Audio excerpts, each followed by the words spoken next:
Bismillahirrahmanirrahim. Assalamualaikum warahmatullahi wabarakatuh. Alhamdulillah, wassalatu wassalamu ala asyrafil anbiya'i wal mursalin nabiyina Muhammad wa ala alihi wa ashabihi wa man sara ila nahji ila yaumiddin. Rabbi shrah li sadri wa yassir li amri wahlul 'uqdatam min lisani yafqahu qawli. Di sini saya Ihsan Hidayat akan mempresentasikan tulisan saya dalam tugas artikel yang berjudul Analisis Semiotika Roland Barthes pada film Tauhid, Representasi Identitas Islam di Indonesia dalam Seni Horor. Dalam abstraksi, penelitian ini menganalisis representasi identitas Islam Indonesia dalam film Tauhid di 2024 menggunakan teori semiotika Roland Barthes. Melalui pendekatan semiotika, penelitian ini mengeksplorasi bagaimana elemen-elemen film seperti adegan sholat, karakter tokoh religius, dan simbol keagamaan membangun makna denotatif dan konotatif serta mengidentifikasi mitos atau ideologi yang dikonstruksi oleh film. Nah, keyword di sini ada semiotika, film horor, Roland Barthes, dan juga identitas Islam Indonesia dan juga representasi. Nah, sebagai pendahuluan, film horor Indonesia dalam dekade terakhir semakin banyak menggunakan simbol-simbol Islam sebagai elemen naratif utama. Fenomena ini menunjukkan bahwa industri film Indonesia melihat simbol-simbol keagamaan sebagai cara efektif untuk membangun ketakutan dalam narasi horor.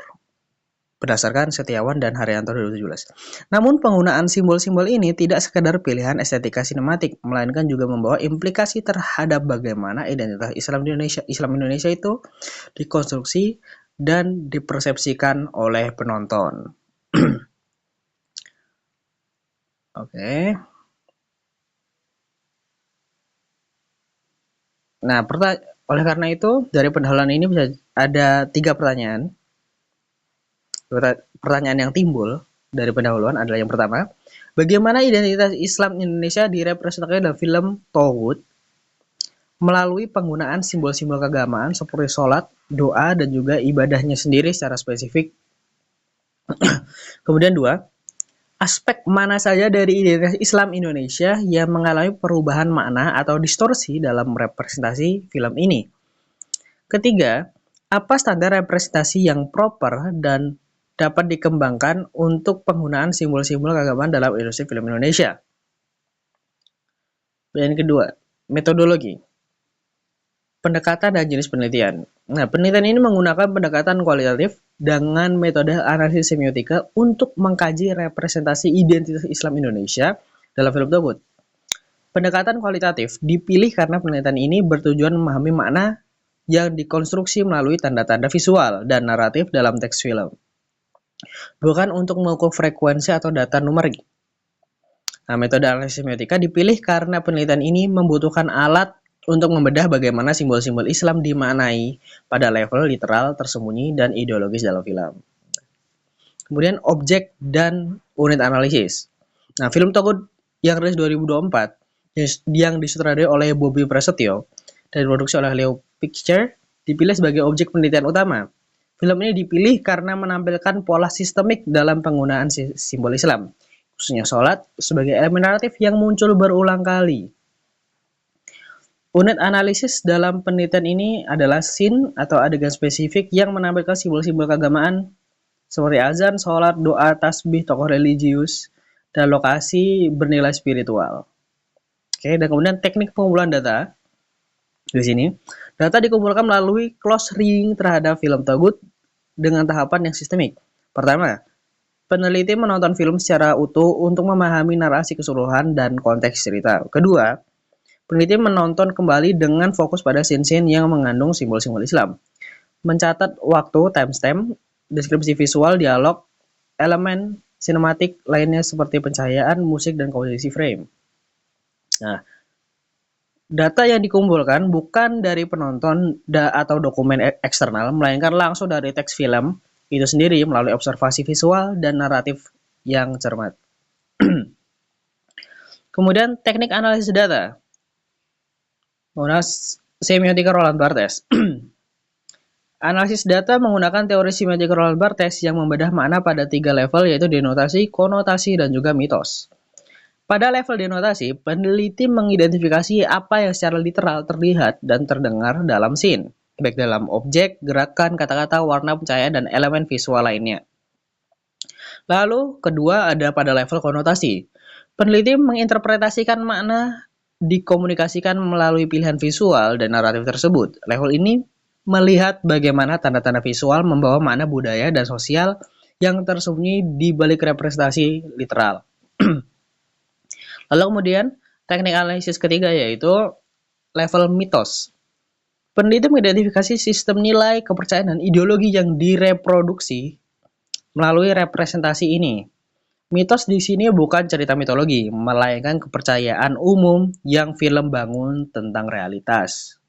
Contohnya, jika semua scene sholat dalam film menunjukkan kerentanan dan gangguan setan, maka film mereproduksi mitos bahwa sholat adalah waktu paling rentan dalam kehidupan spiritual muslim. Seperti itu. Kurang lebih contohnya, salah satu contoh. Kemudian validitas dan uji keaslian data. Untuk menjaga validitas dan penelitian kualitatif ini, peneliti menggunakan triangulasi teori dan metode. Triangulasi teori seperti penelitian mengintegrasikan beberapa perspektif teoritis semiotika Barthes untuk analisis data. Teori representasi hal untuk memahami proses konstruksi makna. Perspektif metodologi studi Islam dari Rahman dan Martin untuk mengevaluasi apakah representasi sejalan dengan nilai-nilai Islam yang otentik. Nah, selain itu penelitian juga menggunakan member checking dengan cara mengkaji kembali hasil analisis terhadap film untuk memastikan interpretasi akurat dan tidak melenceng dari konteks visual sebenarnya. Lalu batasan penelitian. Kemudian hasil diskusi. Teori semiotika Roland Barthes. Nah, semiotika adalah adalah ilmu dengan tanda-tanda Roland Barthes menjelaskan bahwa tanda terdiri dari penanda, bentuk fisik seperti gambar dan suara. Nah, Barthes mengidentifikasi 3 level makna seperti yang tadi dijelaskan, yaitu denotasi, konotasi, dan juga mitos. Nah, untuk menganalisis berdasarkan teori semiotika Roland Barthes, sebuah kerangka pemikiran yang sistemik diperlukan. Berikut adalah kerangka pemikiran yang digunakan dalam analisis film Tauhid. Seperti berikut.